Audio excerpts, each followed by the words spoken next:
पिशाच आखिर होते क्या हैं? क्या ये एक अलौकिक प्राणी है या किस्से कहानी की दुनिया से आया एक नाम है? लोग पिशाच के नाम से डर जाते हैं। क्या पिशाच हकीकत में होते हैं या नहीं होते हैं?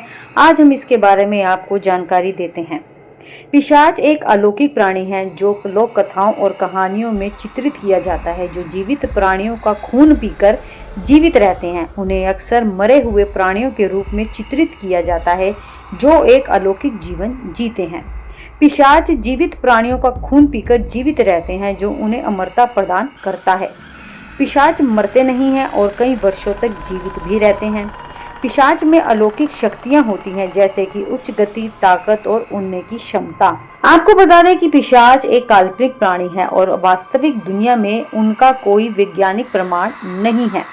पिशाच विभिन्न संस्कृतियों की लोक कथाओं और कहानियों में चित्रित किए जाते हैं, जो उन्हें एक डरावने और खतरनाक प्राणी के रूप में पेश करते हैं। पिशाच का एक इतिहास भी है, जैसे कि कुछ इतिहासकारों का मानना है कि पिशाच की अवधारणा प्राचीन मेसोपोटामिया की कहानियों से आई है, जहां उन्हें दानवों के रूप में चित्रित किया गया था। 18वीं सदी में दक्षिण पूर्व यूरोप में पिशाच की लोक कथाएं विकसित हुई, जहां उन्हें मृत लोगों को नुकसान पहुंचाने के रूप में चित्रित किया गया था।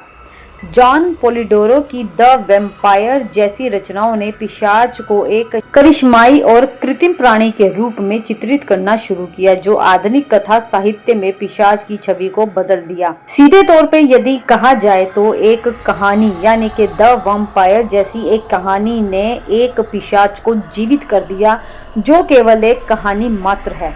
आपको बता दें कि पिशाच शब्द डरने और डराने के लिए बेहद ही महत्वपूर्ण माना जाता है, इसलिए इसे किस्से कहानियों में बखूबी निभाया जाता है ताकि दर्शक डर जाएं, लेकिन वह इसे जीवित समझते हैं। हिंदू धर्म में पिशाच को एक योनि के रूप में माना जाता है, जो आत्माओं को धारण करता है जो अधूरी इच्छाओं के साथ मरते हैं। हिंदू धर्म में पिशाच को भूत से अलग माना जाता है, जो अतृप्त आत्माएं होती हैं। आपको बता दें कि हिंदू धर्म के अनुसार मान्यताएं अलग हैं कि मरने के बाद या जीवित या भूत प्रेतों से प्रेरित पिशाच भी होते हैं। यूरोपीय लोक कथाओं में पिशाच अक्सर मरे हुए प्राणियों के रूप में चित्रित किए जाते हैं, जो अपने प्रियजनों से मिलने जाते हैं और अपने आसपास के इलाकों में उत्पात मचाते हैं। आधुनिक संस्कृति के मान्यता के अनुसार आज पिशाच को एक लोकप्रिय सांस्कृतिक प्रतीक के रूप में माना जाता है, जो विभिन्न फिल्मों, टीवी शो और साहित्यिक रचनाओं में चित्रित किए जाते हैं। मनुष्य पिशाच कैसे बनते हैं, ये भी एक रोचक तथ्य है। यह एक जटिल विषय है जिस पर विभिन्न धर्मों, पुराणों और लोक कथाओं में अलग अलग मान्यताएं हैं।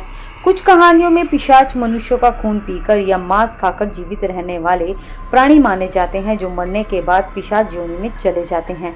कुछ ग्रंथों के अनुसार पिशाच बनने का कारण आध्यात्मिक पाप और अधर्म हो सकता है, जैसे कि हत्या, बलात्कार या चोरी। कुछ मान्यताओं में पिशाच वह होते हैं जिनकी अचानक या दुखद मौत हो जाती है, जिनकी अधूरी इच्छाएं रह जाती हैं। इसके कारण वह पिशाच योनि में भटकते रहते हैं। कुछ धार्मिक और लोक कथाओं में अत्यधिक पाप करने वाले व्यक्ति पिशाच बन जाते हैं। कुछ कहानियों में पिशाच बनना श्राप या जादू टोने का परिणाम भी हो सकता है, और कुछ कहानियों में पिशाच मनुष्यों का खून पीकर जीवित रहते हैं। जो मनुष्य पिशाच का खून पीता है वह भी पिशाच बन जाता है, और कुछ लोग जन्म से ही पिशाच ही होते हैं। पिशाचों के बारे में अलग अलग संस्कृति और धर्मों में अलग अलग मान्यताएं हैं। यह सब मिथक और लोक कथाओं का हिस्सा भी हैं और वैज्ञानिक रूप से सिद्ध नहीं है, लेकिन सबके अपने अलग ही ग्रंथ और उनके नियम हैं और उसे झुटलाया नहीं जा सकता है।